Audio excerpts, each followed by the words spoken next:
Seguimos en vivo a través de la señal de DNews para América Latina. Rápidamente le pido me acompañe hasta Ecuador. Ahí está César García Vélez. Adelante. Sí, Andy, tal y cual lo anunciábamos, vamos a revisar este tema de la vicepresidenta Verónica Abad desde el aspecto constitucional. Está conmigo Salim Saidán. Si tienes alguna pregunta, por cierto, también vamos a estar abiertos para que la puedas formular, Andy. Muy bien. Y que toda Latinoamérica pueda entender esta problemática. Bien, Salim, bienvenido. Primero preguntarte desde lo constitucional, ¿esto que pasó con la vicepresidenta, la decisión de este sumario administrativo, es legal o no? Bueno, la resolución de suspensión a la vicepresidenta Abad es inconstitucional, ilegal y contrario al reglamento de aplicación de la Ley de Servicio Público. Es decir, tiene vicios de inconstitucionalidad, va en contra de la Ley de Servicio Público y va en contra también de este reglamento de aplicación. ¿Por qué razón? Porque el reglamento establece una sanción máxima de 30 días por concepto de suspensión. Acá se impuso 150 días.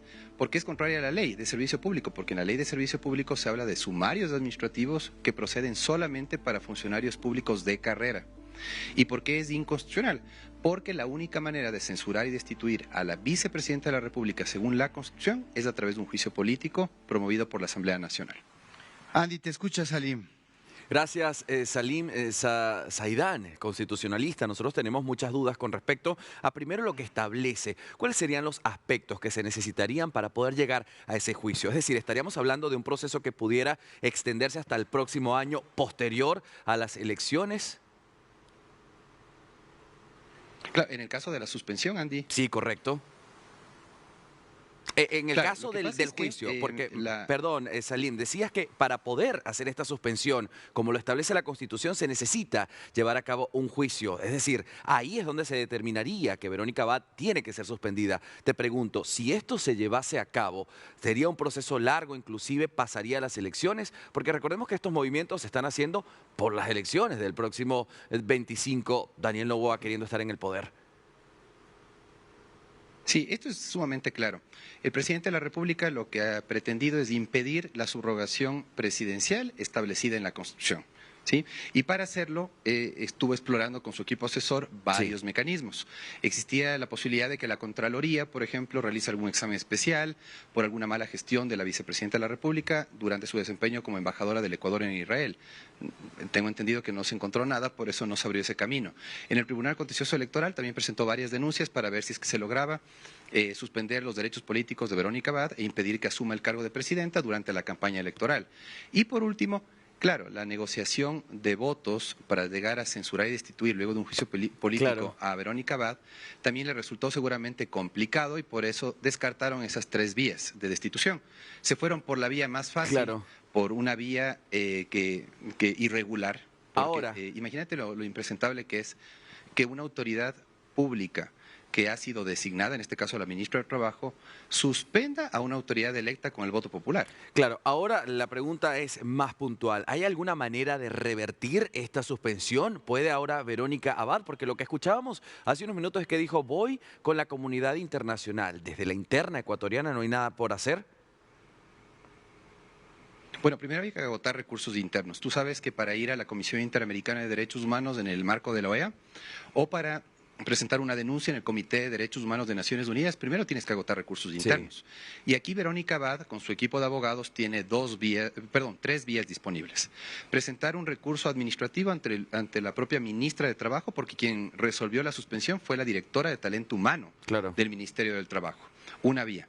Esa vía me parece inútil porque ya es previsible lo que va a decir la máxima autoridad del Ministerio del Trabajo. La segunda es ir al Tribunal Contencioso Administrativo por haber sido una resolución contraria a la ley, por tener vicios de ilegalidad. Y la tercera es, la más rápida, es activar una vía de reclamación a nivel constitucional, presentar una acción de protección impugnando la resolución de suspensión.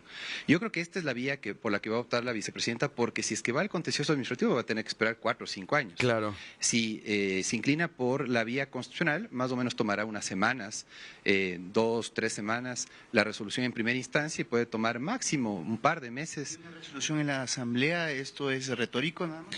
En la Asamblea Nacional lo que podría podría hacer es censurar y destituir por incumplimiento de funciones a la ministra del Trabajo, pero no podría hacer nada con la resolución de suspensión, seguiría con vida jurídica. Así que para echarse abajo la resolución de suspensión, solamente caben esas 3 vías de reclamación.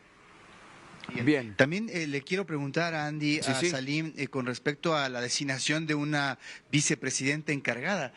¿Qué legalidad hay detrás de eso? ¿Puede ella ejercer funciones? Porque la Asamblea decía, no la vamos a reconocer. No, bueno, eso sí está en el marco constitucional. Hay que reconocer que el presidente Noboa lo que ha hecho es aplicar el primer inciso del artículo 150 de la Constitución, que establece que en caso de ausencia temporal de la vicepresidenta de la República, el presidente puede designar a un ministro de su confianza. Eso sí es constitucional. Y para que esa ausencia temporal se convierta en falta definitiva, tendría que esperar 3 meses. 3 meses más o menos a inicios de febrero se produciría la falta definitiva y en ese caso tendría que enviar una terna a la Asamblea Nacional para designar a su reemplazo. Sin embargo, a mí sí me llama la atención que se pueda llegar a dar una ausencia temporal de esta manera tan irregular, porque tú tienes 3 causas para que se dé una ausencia temporal del presidente y del vicepresidente. Está en el artículo 146. Dice que es por fuerza mayor, por enfermedad o licencia concedida por la Asamblea. En este caso no se produce ninguna de las 3. Es una suspensión por una decisión administrativa, absolutamente irregular.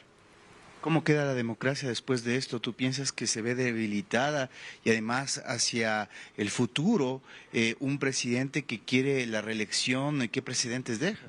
Se está dando un pésimo precedente en nuestra ya frágil democracia, se está debilitando aún más el Estado de Derecho, con tantos problemas sensibles que enfrenta el país, problemas de inseguridad, crisis energética.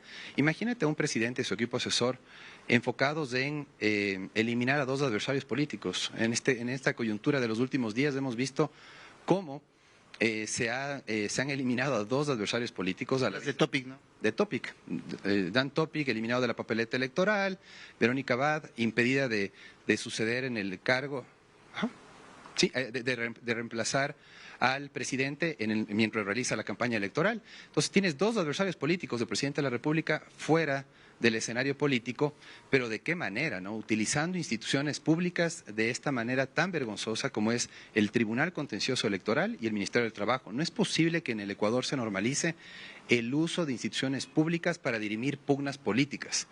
Hay que utilizar las instituciones del Ministerio del Trabajo, el Tribunal Contencioso Electoral, para proteger derechos, proteger a la ciudadanía y no para favorecer a determinado actor político y perjudicar a otro. Eso es lo que se está haciendo. La institucionalidad ecuatoriana está tan debilitada que tú tienes a 4 jueces del Tribunal Contencioso Electoral decidiendo eliminar a uno de los precandidatos presidenciales y tienes a un ministerio empeñado en sancionar a una autoridad electa con el voto popular, algo absolutamente antidemocrático. Finalizo consultándote si hay argumentos para que lo que dijo la vicepresidenta se llegue a dar. ¿Esto es la antesala de un golpe de Estado? Yo no le calificaría de esa manera, pero sí es un debilitamiento del Estado de Derecho, definitivamente. El presidente, cuando se posicionó en el cargo, juró defender la Constitución. Es el primer llamado a defender la Constitución y es quien está quebrantando este Estado de Derecho, es quien está rompiendo el orden constitucional y lo está haciendo utilizando, insisto, instituciones públicas que deberían, digamos, de estar enfocadas en otro tipo de asuntos. Es impresentable que en el Ecuador, en un solo día, se haya dado, o en un par de días, se hayan dado 2 precedentes nefastos, ¿no? Por un lado, la eliminación de la papeleta electoral a un candidato que con la misma documentación se presentó ya en la anterior elección presidencial y ahora lo descalifican, diciendo que supuestamente está incurso en una inhabilidad, que es contratista con el Estado, y que han revisado información de la Superintendencia de Compañías, del CERCOP, del Servicio de Contratación Pública, y se han dado cuenta recién, después de años, ¿sí?, que la transferencia de acciones ha sido irregular.